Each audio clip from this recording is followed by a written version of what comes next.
오늘 주시는 하나님 말씀은 창세기 21장 1절부터 7절까지 말씀입니다.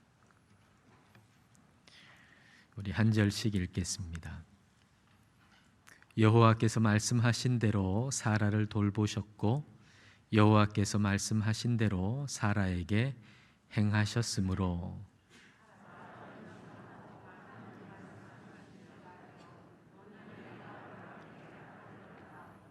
아브라함이 그에게 태어난 아들 곧 사라가 자기에게 낳은 아들을 이름하여 이삭이라 하였고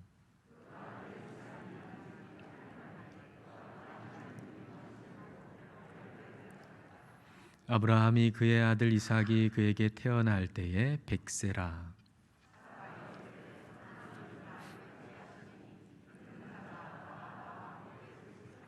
함께 읽겠습니다. 또 이르되 사라가 자식들을 젖 먹이겠다고 누가 아브라함에게 말하였으리요마는 아브라함의 노경에 내가 아들을 낳았도다 하니라. 아멘. 자, 올해의 말씀 한번 앞에 보시고 올해의 말씀 한번 같이 읽어보겠습니다. 나의 원대로 마시옵고 아버지의 원대로 하옵소서. 우리는 좀 특이한 사람들이죠. 일반적으로는 내 소원이 이루어지기를, 내 뜻이 이루어지기를 빌면서 새해를 맞이하지만 오늘 우리는 내 뜻이 아니고 내 소원이 아니고 하나님의 뜻이 이루어지기를 빌면서 새해를 우리가 맞이하고 있습니다. 그렇게 좀 특별하게 우리는 올해 새해를 시작하게 되었습니다. 우리가 올 한 해 내 뜻이 아니라 하나님의 뜻이 이루어지기를 기도하면서 그렇게 살기 위해서는 하나님의 말씀에 대한 태도가 매우 중요합니다. 하나님의 말씀을 어떻게 생각할 것인가, 그리고 하나님의 말씀을 어떻게 들을 것인가 라는 것이 매우 중요합니다. 오늘 본문을 통해서 우리는 하나님의 말씀에 대한 우리의 태도를 점검하고 그리고 영적으로 재무장할 수 있기를 바랍니다. 자, 오늘 본문 1절 말씀을 같이 보겠습니다. 여호와께서 말씀하신 대로 사라를 돌보셨고 여호와께서 말씀하신 대로 사라에게 행하셨으므로, 하나님께서는 사라에게 아들을 준다고 말씀을 하셨는데 그 말씀대로 사라를 돌보셨고 또 그 말씀대로 행하셨다라고 하는 것입니다. 하나님의 말씀은 반드시 그렇게 되는 것, 그게 하나님의 말씀이죠. 그래서 말씀하셨다라고 하는 다바르라고 하는 히브리어 단어는 말씀이라고 하는 의미도 있지만 사건이라고 하는 의미도 있습니다. 다시 말하면 하나님이 말씀하시면 반드시 그것은 이루어진다는 거예요. 하나님이 말씀하시면 그것은 그냥 말로 그냥 지나가는 것이 아니라 반드시 사건으로 나타난다라고 하는 것이죠. 자, 이사야서 55장 10절과 11절입니다. 이는 비와 눈이 하늘로부터 내려서 그리로 되돌아가지 아니하고 땅을 적셔서 소출이 나게 하며 싹이 나게 하여 파종하는 자에게는 종자를 주며 먹는 자에게는 양식을 줌과 같이. 자, 11절 말씀 같이 읽겠습니다. 내 입에서 나가는 말도 이와 같이 헛되이 내게로 되돌아오지 아니하고 나의 기뻐하는 뜻을 이루며 내가 보낸 일에 형통함이니라. 하나님께서 하신 말씀은 반드시 하나님의 그 뜻대로 되어진다는 거죠. 하나님께서 하시려고 하는 일을 성취한다는 거예요. 하나님의 말씀은 그 말씀대로 반드시 이루어진다는 겁니다. 그렇다면 우리에게 주시는 하나님의 말씀은 뭡니까? 우리에게 주시는 하나님 말씀, 우리에게 주시는 하나님 말씀, 그것은 창세기부터 요한계시록까지 기록된 66권의 성경 말씀이, 기록된 성경 말씀이 바로 하나님이 우리에게 주신 하나님의 말씀입니다. 예수님도 이 기록된 말씀이 하나님의 말씀이라고 우리에게 가르쳐 주셨습니다. 예수님께서 사탄에게 시험 받으실 때에 사탄이 네가 하나님의 아들이라면 이 돌덩이를 떡이 되게 해봐라, 그렇게 시험할 때 예수님께서 어떻게 대답을 하셨나요? 마태복음 4장 4절 말씀입니다. 예수께서 대답하여 이르시되 기록되었으되, 기록된 성경을 얘기하잖아요. 신명기 말씀을 가지고 사람이 떡으로만 살 것이 아니요 하나님의 입으로부터 나오는 모든 말씀으로 살 것이라 하였느니라 하시니, 그러니까 예수님께서 성경을 하나님의 입으로부터 나오는 모든 말씀이라고 하셨어요. 성경은 하나님의 입으로부터 나오는 모든 말씀이다. 그리고 고린도후서 3장 16절에서는 성경에 대해서 이렇게 말씀하시죠. 모든 성경은 하나님의 감동으로 된 것으로 교훈과 책망과 바르게 함과 의로 교육하기에 유익하니. 모든 성경은 하나님의 감동으로 되었다라고 했습니다.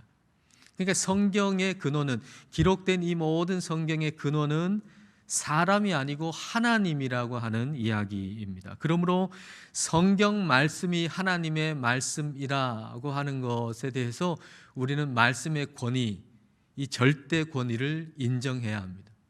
기록된 하나님의 이 말씀 성경은 하나님의 말씀이라고 하는 이 절대 권위를 우리는 절대로 놓쳐서는 안 됩니다. 근데 이런 생각도 들죠. 성경을 읽다 보니까 어떤 부분은 성경 같지가 않은데, 그냥 사람이 쓴 글 같은데, 그렇게 느껴지는 부분도 있어요. 정확히 보신 겁니다.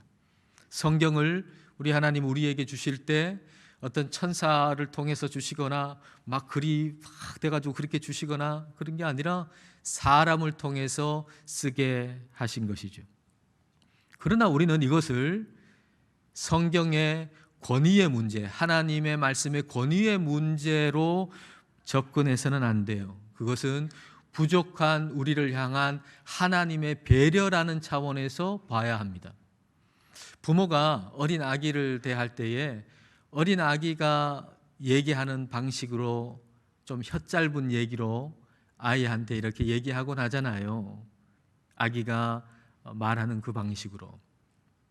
근데 그걸 보고서 야, 저 부모는 굉장히 무식하다, 말도 제대로 못하네, 그렇게 하면 안 되잖아요. 근데 우리 하나님께서 우리에게 말씀하실 때도 우리의 수준이 낮으니까, 우리의 역량이 부족하니까 우리한테 맞춰서 우리가 알아들을 수 있게 말씀해 주셨단 말이에요. 그러니까 우리가 하나님께서 우리를 배려하신 걸 가지고서 하나님의 권위의 문제로 접근해서는 안 된다는 거예요. 그건 참 어리석은 일이죠. 하나님이 우리를 배려하셔가지고 그렇게 말씀해 주신 건데, 그걸 가지고 하나님의 말씀의 권위의 문제에 도전한다 그러면 그건 대단히 어리석은 일이라고 말할 수가 있을 겁니다. 우리는 하나님의 말씀에 대해서 그 절대 권위를 인정해야 합니다. 그리고 그 절대적인 권위를 인정한다, 이 성경에 대한, 이 성경이 하나님의 말씀이라고 하는 그 절대적인 권위를 인정한다는 것은 성경이 최종적이다라고 하는 걸 인정한다는 거예요. 성경 위에 계시가 없다는 얘기입니다. 작년에 어떤 성도님이 이런 질문을 하시더라고요. 자기 친구가 있는데 그 친구가 자기한테 이렇게 얘기했대요. 나는 성경 위에 계시가 있다고 생각한다고. 그리고 자주 얘기하는 게 무슨 말인가 하면, 하나님이 나한테 이렇게 말씀하셨어, 내가 이러이러한 하나님의 음성을 들었어, 이런 얘기를 너무너무 자주 얘기하는 거예요. 그래서 그 친구가 하나님하고 굉장히 친밀한 것 같아서 좀 부럽기도 하고, 근데 또 한편 성경 위에 계시가 있다, 이 말이 정말 맞는 말일까? 이런 의문도 든다는 거예요. 근데 결론적으로 얘기하면 성경 말씀 위에 계시는 없습니다. 하나님께서 나에게 이렇게 말씀하셨어, 내가 하나님께서 이러이러한 말씀을 하시는 그런 하나님의 음성을 들었어라고 얘기하는데, 그 얘기가 성경의 말씀하고 일치하는 것이 아니라면 그 얘기는 나한테는 또 다른 성경이 있어, 나한테는 또 다른 정경이 있어 라고 얘기하는 것과 같은 거예요. 66권 성경을 우리가 정경이라 그러잖아요. 캐논이라 그러잖아요. 캐논이라고 하는 것, 정경이라고 하는 것은 아주 곧은 막대기를 의미하는 단어인데요. 그 말은 그게 기준이라는 거예요. 66권의 성경이 유일한 기준이라는 거예요. 근데 하나님이 나한테 이렇게 얘기하셨어 라고 하는데 그 얘기가 기록된 성경하고 다르다라고 한다면 그 사람은 하나님이 나한테 이렇게 얘기하셨어 라고 하는 말을 통해서 나는 다른 성경이 또 있어, 다른 캐논이 또 있어, 다른 기준이 있어, 다른 정경이 있어, 이렇게 얘기하는 것과 같은 것이 되는 거죠. 어느 책에서 이와 관련된 이야기 하나를 읽었는데요. 이분이 자주 가는 미용실에 아주 수다스러운 미용사가 있었대요. 근데 이 미용사가 예수님 안 믿다가 이제 어떤 교회를 출석하게 됐는데, 이제 교회를 출석해 가지고 이 사람이 이제 매일 매순간 성령님과 함께 동행하는 그런 법을 배웠다고 너무 기뻐하는 거예요. 그리고서 어느 날에는 이렇게 얘기하는 거죠. 나는 매일 아침에 양말을 어느 쪽부터 신어야 할지 성령님의 음성을 듣는다고. 오늘은 오른쪽부터 양말을 신어라, 오늘은 왼쪽부터 양말을 신어라, 그런 음성을 듣는다는 거예요. 근데 이게 성령님하고 매우 친밀한 것처럼 보일 수는 있지만, 그러나 이것은 이상한 방향으로 흘러갈 수가 있어요. 어느 날 이 사람에게 어떤 일이 잘못됐다 그랬다면 이 사람 어떻게 생각할까요? 아, 오늘 양말을 잘못 신어서 이 일이 생기지는 않았을까? 오른쪽부터 신어야 되는데 왼쪽부터 신어서, 왼쪽부터 신어야 되는데 오른쪽부터 신어서 내가 하나님 말씀에 불순종해서 이런 일이 생기지는 않았을까? 그렇게 생각할 수 있다는 거예요. 이상한 방향으로 신앙이 흘러갈 수 있다는 거죠. 물론 이것은 우리 마음에 주시는 하나님의 음성이 없다는 얘기는 결코 아닙니다. 평소와는 다른 어떤 마음의 특별한 마음이 드는 걸 통해서, 어떤 감정을 통해서, 어떤 환경을 통해서 우리 하나님은 우리에게 말씀하시죠. 그러나 그 말씀이 기록된 성경 말씀과 일치하는 것이 아니라면 그것은 결코 하나님의 말씀이라고 말할 수가 없는 것입니다. 저 역시도 직접 하나님이 들려주시는 음성을, 말씀을 들은 적이 있어요. 그건 뭐 귀로 듣는 거하고는 차원이 다른, 그러나 명확하게, 귀로 듣는 것보다 더 명확하게 주시는 말씀을 들은 경험이 있어요.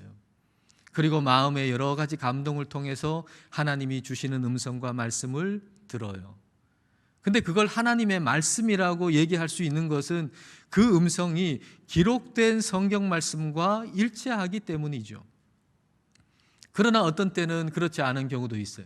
마음에 대단한 감동이 있어서 아, 이게 하나님이 주시는 음성이구나 그렇게 생각하곤 하는데, 결론적으로는 그게 하나님이 주시는 음성이 아니고 내 욕심에서부터 나오는 음성이라는 거죠.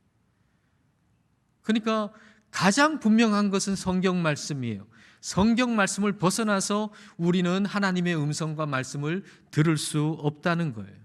그러므로 우리가 하나님의 말씀을 듣기 위해, 하나님의 음성을 듣기 위해 우리가 해야 할 것은 기록된 하나님의 말씀이 내 마음과 생각에 깊이 스며들게 만드는 거, 깊이 새겨지게 하는 거, 그게 우리가 해야 할 일입니다.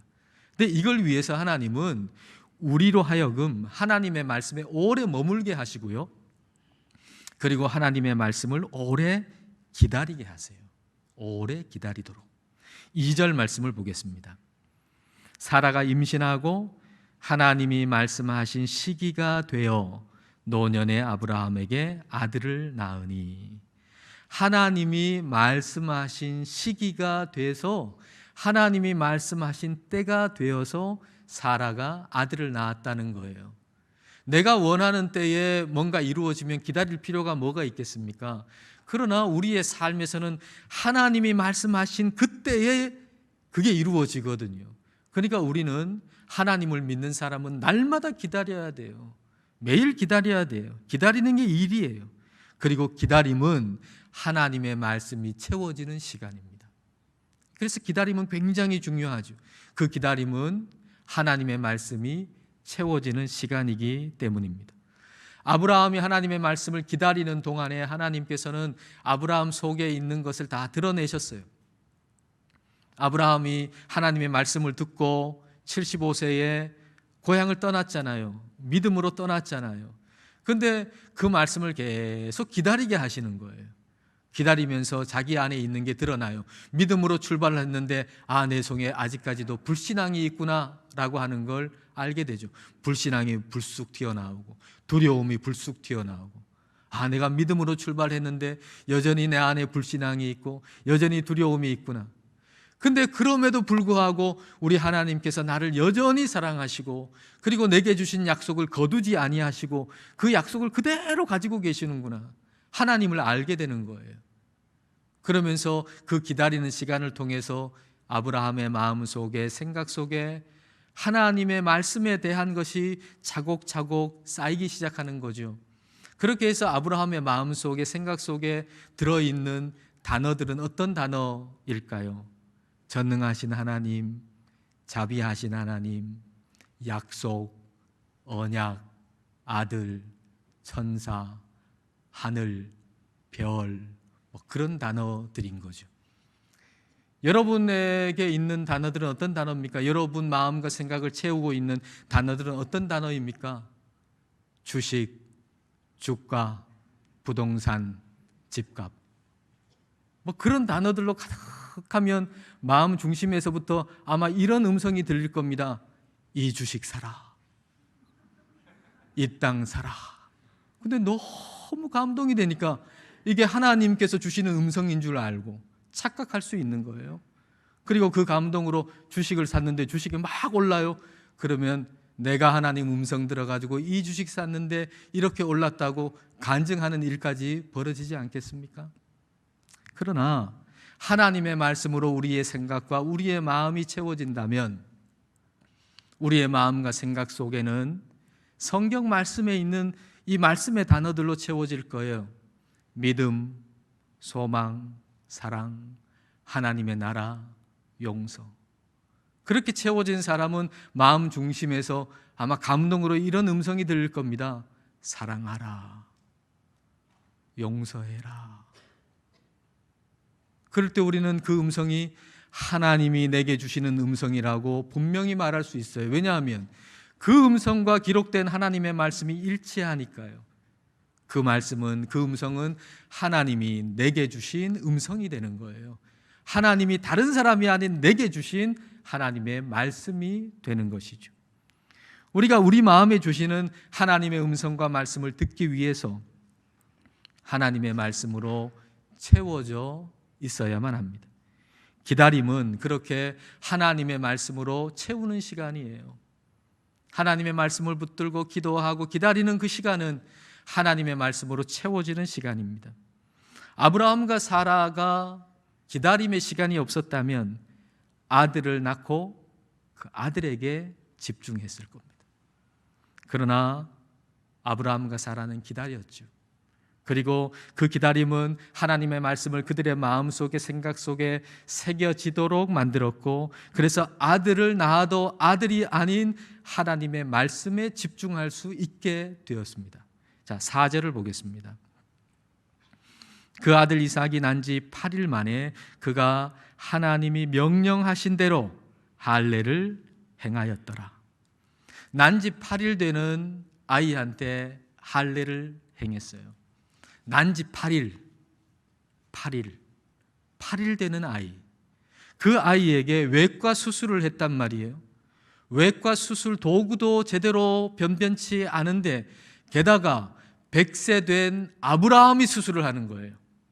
100세 된 아브라함이 그 아들에게 집중했다면 손이 떨려서, 안 그래도 나이가 들어서 손이 떨릴 만한 사람인데, 아니 이 100세 된 아브라함이 외과 수술을 집도한다고요? 아들에게 집중했다면 손 떨려가지고 그 일 못하죠. 자칫 잘못하면 그 아들 죽는데요. 그러나 오랜 시간 기다림으로 하나님의 말씀이 그 마음과 생각 가운데 새겨졌고, 그래서 하나님이 말씀하신 대로 그 말씀에 집중하여 8일 된 아들에게 할례를 행할 수가 있게 된 겁니다. 아이보다 말씀인 거죠. 우리 자녀보다 말씀인 것입니다. 이걸 위해서 오랜 시간 말씀으로 씨름하는 시간이 필요했던 거예요. 누가 그렇게 될 수가 있겠습니까? 우리 자녀들이 얼마나 중요한데 자녀보다 말씀을 어떻게 더 중요하게 생각할 수가 있겠습니까? 오랜 시간 하나님의 말씀을 부여잡고 씨름했기 때문에 가능한 거예요. 그래서 하나님은 우리에게 기다리게 만드시고 말씀과 씨름하게 만드시는 거예요. 우리 아이보다 말씀을 더 귀하게 여기게 하기 위해서. 그리고 드디어 그 말씀이 이루어지는 기쁨을 경험하잖아요. 아브라함과 사라가 그 아들 이삭을 얻고 기뻐하는 기쁨은 단지 아들을 얻은 기쁨이 아니라 말씀이 성취된 기쁨이거든요.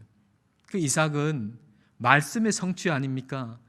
100세의 아들을 얻는 것 그것만도 기쁜 건데 하나님의 말씀이 성취돼서 이 아들을 얻었다니 이 기쁨은 정말 말할 수 없는 기쁨일 겁니다.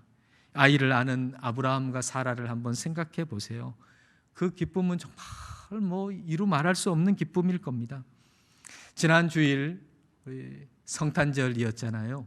성탄절 오후에 성탄 발표를 보면서 이렇게 앉아서 보는데 우리 김정우 안수 집사님 아들 김단 이제 2돌 조금 지났는데 그 아이가 저한테 와가지고 제 무릎에 다 앉는 거예요. 할머니가 오라 그러는데 할머니한테 안 가고 저한테 와가지고는 다 안겨가지고 무릎 위에 있으면서 그 작고 따뜻한 손으로 제 차가운 손을 이렇게 계속 만져주는 거예요. 얼마나 행복한지요. 할머니가 오라 그러는데도 안 가요. 저한테 무릎에 앉아가지고 안겨서 제 손을 만지는데 얼마나 행복한지 몰라요. 그래서 제가 이 손자 보는 기쁨이라고 하는 게 이런 거구나라는 걸 잠깐 생각했어요. 물론 여러분 중에는 목사님 알긴 뭘 알아요. 손자 직접 봐봐야 알지. 그렇게 얘기하시는 분도 있을 겁니다. 맞습니다. 손자, 손녀를 직접 보신 분들의 기쁨을 제가 어떻게 알겠습니까? 그렇다면 100세의 아들을 낳은 아브라함과 사라의 기쁨을 우리가 어떻게 알겠습니까? 우리는 상상도 못할 겁니다. 저와 여러분은요, 아브라함과 사라가 아브라함이 100세에 그 아이를 낳아서 그 아이가 그냥 태어난 아이도 아니잖아요. 말씀이 성취돼서 태어난 아들을 아는 아브라함과 사라의 기쁨을 상상도 못할 겁니다. 그 정도로 기쁜 거예요. 어마어마한 기쁨인 거죠.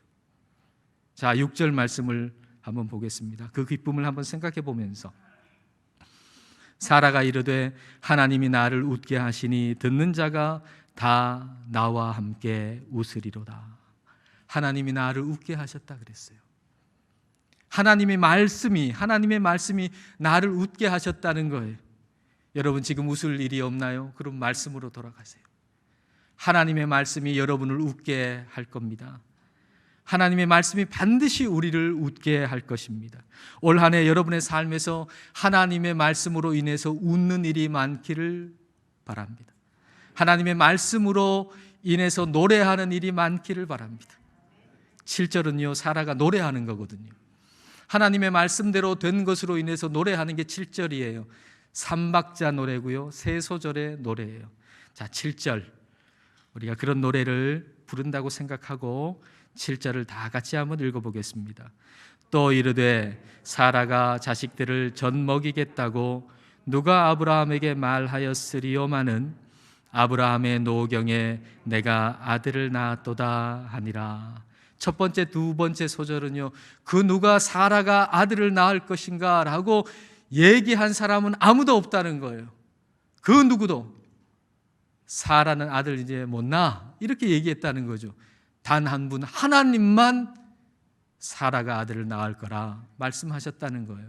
그리고 세 번째 소절은 정말 하나님 말씀대로 내가 아브라함의 노경에, 사라가 아브라함의 노경에 아들을 낳았다는 거예요.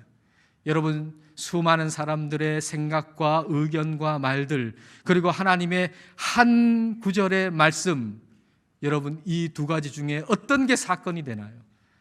수많은 사람들의 말들은 그냥 말로 흘러갈 뿐이지만, 그러나 하나님의 말씀 한 구절은 그대로 사건이 되고 그대로 이루어지는 겁니다.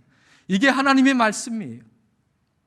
하나님의 말씀은, 한 구절의 말씀은, 한 단어의 말씀은 그대로 이루어지는 것, 이게 하나님의 말씀입니다. 올 한 해 우리가 이 하나님의 말씀을 더 굳게 붙들고 신뢰하면서 살아갈 수 있기를 축복합니다. 기도하겠습니다.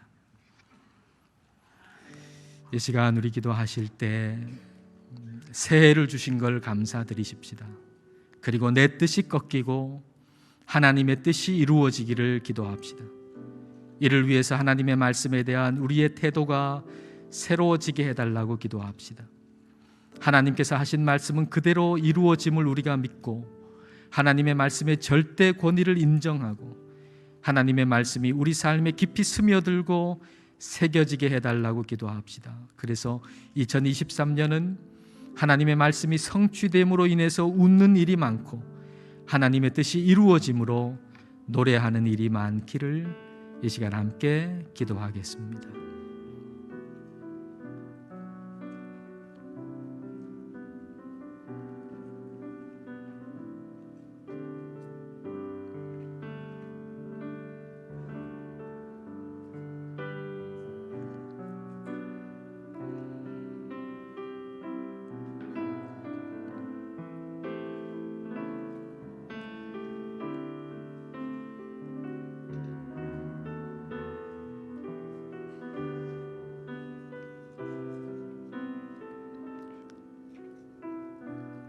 하나님 아버지, 2023년 새해 첫날 첫 주일 하나님을 예배하게 하심을 감사드립니다.